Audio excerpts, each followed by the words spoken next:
Owning this jet is like running your own airline. Yes, when you're buying a private jet, you also have to consider how much it's going to cost you to run. Because sometimes you can buy the jet, write it off tax-wise, and then you've got this running cost that you've got every time you fly the airplane. Now we're going to talk about the Gulfstream G700, which is the new flagship airplane by Gulfstream. Great airplane. It's about $70 million to buy one of these new. It does take 2 to 3 years if you order directly from Gulfstream. There are a few kicking around on the pre-owned market, but you are paying a premium to get a G700 right away. But it can be done. But your annual budget to fly this airplane is going to be about $8, if not $9 million.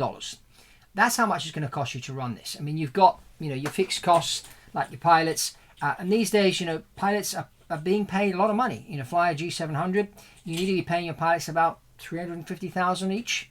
You're going to need at least 2 pilots. Your flight attendant's going to be about $200,000 to $250,000. So you've got those fixed. You've got your insurance. You've got all these types of costs.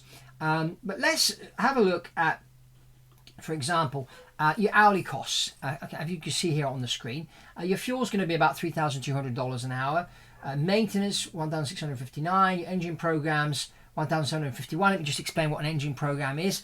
Engine program, it means that every time you fly, you put away, in this case, $1,751 every hour you fly, so that when the maintenance comes up, you're signed into this maintenance program for your engines, your engine program. When it goes in for maintenance, you're not paying extra. You put that money away, basically. You're paying it every month to the engine program, and then when the engine maintenance stuff comes up, it's covered by the program, basically. So it's almost like an insurance policy for your engines, and that's always a good thing to have. You don't want surprises with it, because engines can be very expensive, and number one. Number two, today in today's market, if you have a problem with an engine and you need to lease one or buy another one, you may struggle, which means your airplane is going to be grounded for 3, 4, 5, 6 months, sometimes even a year.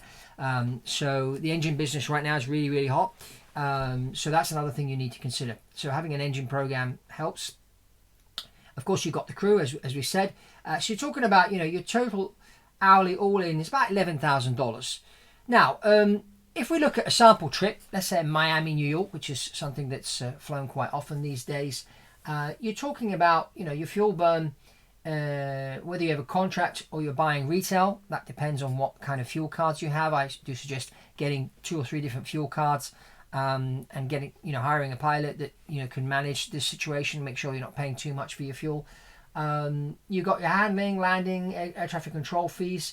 Then you've got your crew overnights, so hotels, and you don't want to stick your pilots in a cheap hotel. You don't want to put them in a very expensive hotel. I mean, one hotel chain which I use quite often and I've used and put pilots in was Marriott. They're quite happy with the Marriott. Usually it's not too expensive, it's nice, it's clean, it's got Wi-Fi, service is good, food's good, so that tends to be a good one. Pilots won't complain if you stick them in a Marriott.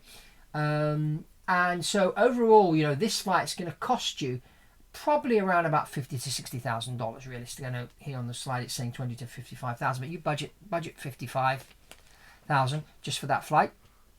So you're going to do this maybe once a month. Then you're going to do some other trips. It racks up. So you've got to really think of how much is this airplane going to cost me once I have it. And you don't want to cut corners. You don't want to cut corners on the pilot training. You don't want to cut corners on the salaries. And if maintenance needs to be done, it needs to be done. So when the airplane's down, you need to have a backup situation, which means you could have a jet card with a charter broker, or fraction in an airplane with a fraction ownership, or have a buddy that has an airplane that you can use when you're not using yours, or have a second airplane. I mean, some people have more than one plane. So you also have to consider that the airplane will have to stop for a few weeks every so many months to do maintenance. And so that needs to be planned carefully so that 3 weeks doesn't end up being 4 weeks. And then you have to have a plan in place that if you need to fly during the time your airplane's down, that you have a system in place to do that. So that's another thing you need to, budget for that too, as well as the airplane. You can't think that your airplane is going to be available every single day, because it has to stop for maintenance. And those maintenance events need to be planned, and you don't want to really cut corners and try and delay things and whatnot. You want to try and play the preventative game. If you play the preventative game with your airplane, it will probably break down a lot less.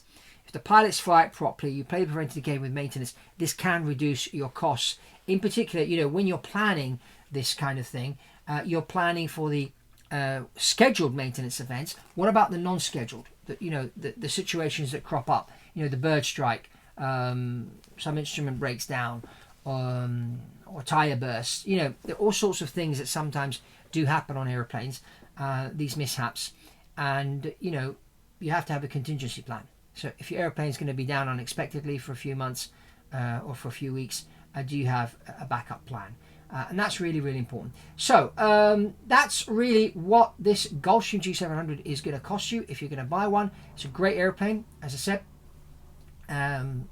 quite costly to run, but you know, even if we were to talk the Falcon 7X or the Global 7500, the costs are very similar.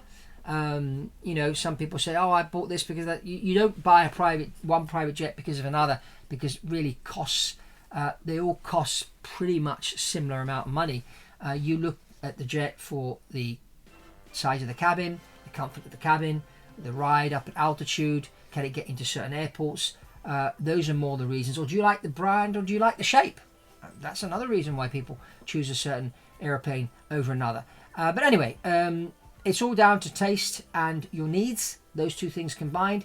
So if you're interested, you can ping me a message on email, and we can get on a call and we can talk more specifically and see what we can do to help you here to find the right airplane for you and work out all the costs as well, based on, you know, where you intend to go with the airplane.